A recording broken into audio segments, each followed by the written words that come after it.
Амрыг ирээ сонсогчдоо Сэтгэл зүйн хараал подкаст нь болсон бодтой гэмтэргийн талаар наривчлан дэлгэрэнгүй ярих учраас эмзэг мэдрэмтгий жирэмсэн насанд хүрээгүй зүрх судасны өвчтөе хүмүүс сонсохгүй байхыг зөвлөж байна.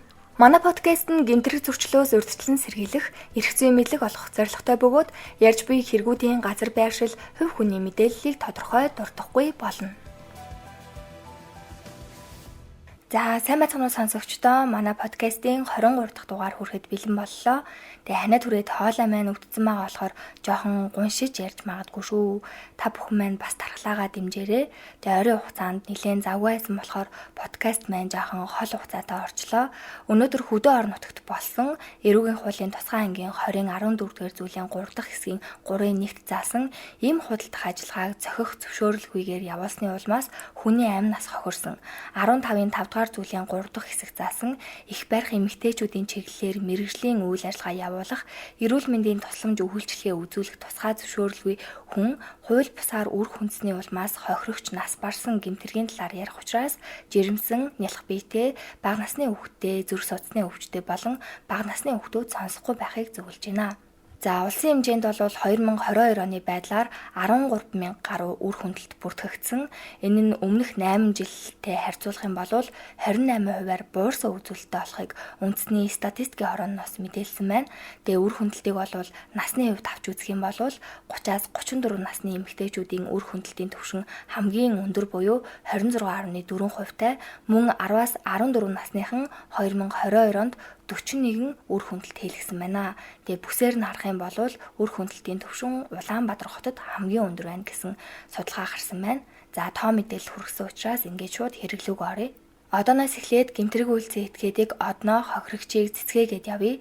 Одноо Монгол улсын иргэн халах 32 настай эмэгтэй, дээд боловсралтай, их баригч мэрэгчлээ, эрхэлсэн тодорхой ажилгүй ам бол 2 эхийн хамт Улаанбаатар хотод оршин суудаг, яаш идгэлгүй, улсаас авсан гавьяа шагналгүй. За одоо одноогийн мөрдөн шалгах ажиллагааны явцад өгсөн мэдүүлэгтээр үндэслэн юу болсон талаар ярьж эхлэе. Одноо хуурамч Facebook хаяг нээж агаад нэр бүхийг нэг группээр им аавна гэд бичсэн чинь им зарна гэд тэгээ одноо руу нэг хүн холбогдож орж ирэхээр нь одноо тэр хүнээс 750,000 төгрөгөөр им худалдаж авсан. Одноо тэр үед жирэмсэн байсан болохоор үр зув буулгах гэд им авсан. Тэгэд имээ авсан ч гэсэн имээ уухаасаа өмнө золбоцсон учраас имээ хэрэглээгүй. Ингээд авсан имээ уугаагүй учраас өөртөө байлгаж агаад зарах гээд дахин нөгөө Facebook групп руу ороход бол им авнаа гэсэн пост ахаар нэм зарна гэд бичсэж одноо руу цэцгээ гэх эмэгтэй холбогдож имийг авах талаар ярилцаад одноо цэцгээгээс хэдэн сартай жирэмсэн бэ гэхэд бол 4 сартай ерөөхдөө 5 сар руу төгсөж байгаа гэж хэлсэн байна. Тэгээ одноо өөрийнхөө мэдхийн хүрээнд имийг ийм хүнд хэрглэж болохгүй шүү гэд зөвлөгөө өгөхөд бол цэцгээ дугаарыг одноогоос аваад өөрийнхөө амьдралынхаа талаар ярьсан. Тэгээ цэцгээгийн хувьд бол 2 хүүхэдтэй нөхөргүй одоо жирэмсэн байгаа учраас одноог туслаач гэж хэлэхэд нь бол одноо бол энэ нэмийг заавал эмнэлгийн хүний хажууд хэрэглэнэ. Заавал хажууд чинь хүн байх ёстой шүү гэж хэлээд юу ч бодож санахгүй тусвалъя гэж бодоод өөрөө ч гэсэн жирэмсэн байсан болохоор туслая гэж бодоод хоорондоо видео кол хийгээд төрсөө харж ярилцсны дараа дансаа өгөөд эмээ зарсан байна. За энэ эмийн талаар бол би тодорхой нэр нэршлийг нь бол дуртахгүй хэлэхгүй. Уцаар ярихт нь бол энэ хүүхдээ аав миний 2 хүүхдээ наа гэж цэцгээ хэлсэн. Тэр үед нь хажууд нь хүн шивнэж ярьж байгаа нь сонсогдж байсан бөгөөд улгүй одноо руу дахиж яриад эмээ авчлаа гэсэн. Тэгээ дараа нь дугаараа нууцлж залгаад чи мэдих чадах хэмжээгээрээ зөвлөгөө өгөө. Чи эмнэлгийн хүн учраас мэдчихэл агаах. Зөвлөгөө өг. Тэхгүй бол дансаар чинь мөнгө орж гарсан. Би чиний ажлыг чинь мэдж байгаа Facebook-ийн зураг бүгд байгаа гэсэн. Тэгээ тухайн үед одноо ажилдаа байсан учраас ажлаасаа айгаад би мэдих чадах хэмжээндээ зөвлөгөө өгнө. Ямар нэг юм болох юм бол чи эмнэлэгт хандан шүү гэж хэлсэн байна. Тэгээ эм хэрэглэхдээ ингэж хэрэглэн гэдэг зааврыг нөхөд бол доошоо цус алдлаа гэж юусоо хэлээгүй. Тэгээ одноо доошоо цус алдаж гин үү, цус гарч гин үү гэж асуухад бол үгүй цусрахаг салиа гарч ийн гэсэн. Тэгээ ер нь бол байн хуцаар яриад одоо яаж ийн гэхээр цэцгээ би зүгээр байна. Төхүүлж агаад эмч дуудана чамд гай болохгүй гэж хэлсэн байна. Тэгээ шүнжин хуцаар яриад үүрээр одноогийн нойр нь хүрээд 30-аас 40 минут унтцсан байсан. Тэгээ тэр хооронд бол ерөөхдөө 30-аас 40 минутын дараа цэрэхэд бол 5 цагийн үед цэрээ залхахад цэцгээ би зүгээрээ сая ингээ ухаан алдаад унтсан байна гэсэн. Тэгээ тэр үед нь бол одноо цэцгээ тандаад чи дуудлага дуудчихаа хинтээ байгаа юм бэ гэхэд 2 хүүхэдтэйгээ айнаа хүүхдийн эцэг нь удахгүй ирнэ гэж хэлсэн байна. За энэ өдрийн өглөө 8 цаг 30 минутын үед цэцгээгийн дүүн жолооны курс рүүгээ яваад очоод ажитал 10 цагийн үед дүүгийнх нь нөхөр залгаад цэцгээгч сонирн болчлоо гяс хүрээд ир гэсэн. Тэгээ дүүн олвол нэг ихэн бодоогүй урд өдөр нь ханиад хүрсэн байсан болохоор ханиад лах гэж одоод очиход олвол гэрээ үүдэн дээр нэмлэгийн машин ирсэн. Цагдаагийн байгууллагаас цагдаагийн албаа агчид ирээд гэрлүү нь ороход зүүн талынх нь орон дээр цэцгээ цус нүж болцсон харагдсан. Тэгээ цэцгээгийн хувьд бага насны 2 хүүхэдтэй өгөөд дүүгийнх нь өгсөн мэдүүлгээр манай ахтай дөрүүлэн амьдардаг байсан гэсэн мэдүүлэг өгсөн. Тэгээ манай ахтай гэдэг нь болохоор цэцгээ өөрийнхөө төрсэн ахтайгаа хамт амьдардаг байсан юм лээ. Тэгээ бас тэр үед ах нь хөдөө ичээ их гээ явцсан байсан. Тэгээ дүүдээ цэцгээ ажилдаа 3 хоног явахгүй амарна гэж хэлсэн байгаа юм. Тэгээ тухай хэрэг болохоос өмнөхөн. Тэгээ тийм болохоор дүүн өглөө жолооны курст явхаас өмнө их чигээ сэрээхгүйгээр унтаж амраг гэд сэрээгээгүй явцсан. За тухайн үйл явдлаас өмнөхөн болсон явдлыг бас нэгэн гэрчийн мэдүүлэг дээр үндэслэх хүргэе. Манай хадам эгч манай хоёрын нэг хашаанд байдаг юм аа. Тэгээд манай охин тэднийд орох гээд хаалган цоочтой ахаар нь цохиход тэдний том охин хаалга нээж өгсөн гэсэн. Тэгсэн хоёр охин орж ирээд цэркүү байна, татаад нүдэн нээлттэй байна гэхээр нь би тэднийд ороход зүүн талын орон дээрээ нүдэн хагас нээлттэй юм шиг байхаар нь очиж татаж үзэхэд би нь хөрсөн байдалтай байсан тул шууд нэгсэн эмнэлгийн 103-т дуудлага өгсөн. Өглөө охиноос юу болсон талаар асуухад шүн унтж байхад унахаар нь би босож орон дээр нь гаргачаад газарт болсон цусыг нь цэвэрлэх гэхэд ээж нь өглөө босоод цэвэрлэнэ чи унт гэхээр нь унтаад өгсөн гэж хэлсэн. Манай хадам эгч бага насны 2 хүүхэд төрсөн ахынхаа хамт амьдардаг байсан. Хэрэг болох өдрийн орой 7 цагийн үед хадам дүүгэндээ байж байгаад гэртээ орж унтлаа гэд гарсан.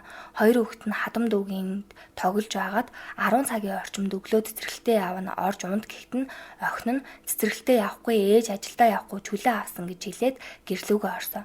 2 хүүхдээ гэртээ ороход нь ээж нь унтаагүй байсан гэсэн. Өглөө гэрт нь ороход том хүний бие засдаг суултуур дотор нэлээд их цус болчихсон, газарт цус болсон байдалтай байсан гэх мэдүүлэг өгсөн байна. Ингээд 103 дугаарт өдөр 11 цагийн үед эмэгтэй хүн унтаа цэркүү байна гэсэн дуудлага ирээд дуудлагын дагуу очиж гэрт нь ороход бол гэр нь хүйтэн нойлын суултуурт хар удаа өглөж түүний дотор их хэмжээний цус болон нүж хулдаасан дээр цус болон өтгөн шингэн зүйл асгарсан. Зүүн талын орон дээр ягаан халааттай эмэгтэй хүн баруун тийш харж хөвцөн байрлалтай байсан. Бид ил харагдах шарах сорвгүй бүх бие нь цонхгөр цагаан хөвлийн хэсэг болон гар өмд хүнжил дэвсгэрийн даван цус болсон. Бид нь үзлэг хийхэд амин үзүүлэлт пүүс болон даралт хэмжигдэхгүй, шуунд л угшилт тэмтрэгдэхгүй, зүрхний аваа сонсогдохгүй, хүүхэн хараа өргөссөн бүх бие нь хөрж хурууны үзүүрээс хөхөрч эхэлсэн нас барсан байдалтай байсан. Үзлэг хийж дуусчаад эргэж харахад 100 доогуур 6 ширхэг ууж дууссан үр зөвлөх эмийн капсул байсан. За тухайн эм нь эрүүл мэндийн сайдын тушаалын зайлшгүй шаардлагатай эмийн жагсаалтын 1-р хавцралтад орсон умайн булчин агшаах зорилгоор болон жирэмсний эмгэгийн эмчлэг тасагт хожуу хугацааны зулбалтын үед үр хөндлөлтийг зохицуулах журмын дагуу идэг. Тус эмийг олвол аймаг дүүргийн нэгдсэн эмнэлэг болон тусгай мэргэжлийн төв төрөлжсөн мэргэжлийн эмнэлэгт л хэрэглэнэ. Эмчийн жороор болон жоргүүгээр олохгүй нийтийн үйлчилгээтэй эмийн санд худалдан борлуулахгүй гэж эрүүл мэндийн сайдын дугаар тушаалын зайлшгүй шаардлагатай эмийн жагсаалтын 1-р хавцралтад тусгагдсан байдаг юм байна.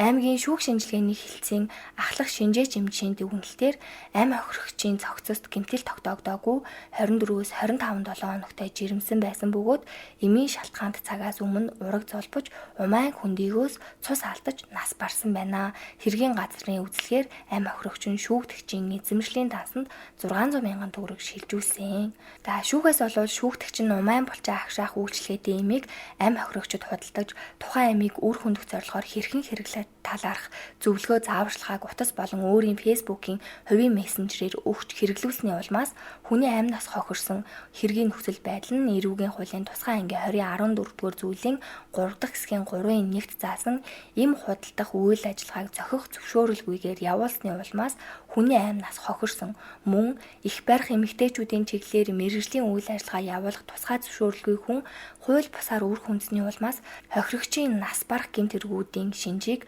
бүрэн ханганаа гэж шүүхт өгнсөн байна. Тэгээ аим хохирогч нь бол 24-өөс 25 7 хоногтой буюу 6 сартаа жирэмсэн байсан тул үр хүндлтийг зохицуулах журмын нэгдэх хэсгийн 1-2 заасан хожуу үеийн үр хүндлтэд хамаарж байна гэсэн байна.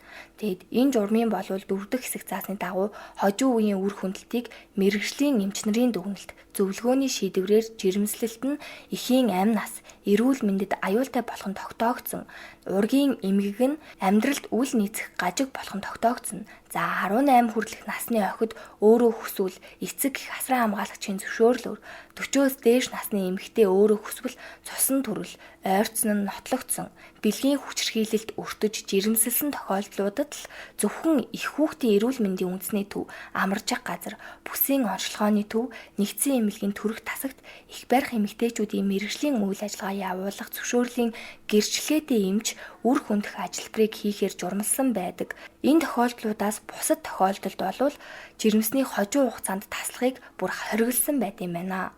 За эрүүгийн хэрэг кино шийдвэрлэл тухай хуулийн дугаар зүйлүүдэд тус заасныг удирдлага болгон шүүхээс болвол эрүүгийн хуулийн ерөнхий ангийн 2-ын 2, 2014 за 15-ын 5 дугаар зүйлүүдийг үндэслэнтэй их барих эмэгтэйчүүдийн чиглэлээр мэргэжлийн үйл ажиллагаа явуулах эрүүл мэндийн тусламж үйлчилгээ үзүүлэх тусгай зөвшөөрлөг өгөн хууль бусаар үр хүнсний улмаас хохирогч амь нас нь хохирсон гин төргүүдийг үйлцэн гин буруутай тус тооцож нийт эдлэх хялыг 4 жил 4 сарын хугацаагаар хорих ялаар тогтоосон. Тэгээ оногдуулсан энэ 4 жил 4 сарын хугацаагаар хорих ялыг нээлттэй хорих байгууллагад идлүүлэх бөгөөд амь хохирогчийн оршуулгын зардалд 8 сая 800 мянган төгрөг. За бага насны нэг хүүхэд нь бол 18 наснд хүртэл тэжээгчийн алдсны тэтгэмжид зөрүүнд нь бол 16 сая 866 мянга 636. За дараагийн хүүхэд нь бол 18 нас хүртэл тэжээгчийн алдсны тэтгэмжийн зөрүүнд 31 сая 166 мянга 610 төгрөгийг тус төлсөн болохыг дурдж, за бага насны хүүхдүүдийн сэтгцэд учирсан гим хорыг нотлох баримтаа бүрдүүлэн иргэний эрэг хянан шийдвэрлэлт журмаар нэхэмжлэх хууль ёсны төлөөлөгч эрхийг нээлттэй үлдээгээр тогтоосон байна. Гэд нийт болвол 56 сая 833 мянга 246 төгрөгийг болвол төлсөн байна. Тэгээд дээр хэрэгтэй холбоотой болвол давж заалдах шатны магадлал болон хяналтын шатны тогтоол бол байсангүй, холбоотой шийдвэрүүд байсангүй.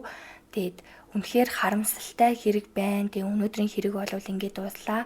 Тэгээ миний хувьд бол өөрөө хэрэгээ ярьчаад ямар нэгэн байдлаар би ингэж бодож ин тэгж бодож ин гэдэг ч юм уу ерөөсөө өөрийнхөө үзэл бодлыг оруулдаггүй. Тэгээ та бүхэн маань бас юу гэж бодож ин санал сэтгэлдээ бичээрэй. Тэгээ дуусан сонссон та бүхэндээ маш их баярлалаа. Тэгээ та бүхэн маань дархлаагаа дэмжээрэй. Тэгээ сэтгэл зүгээ эрүүл байлгацгаая.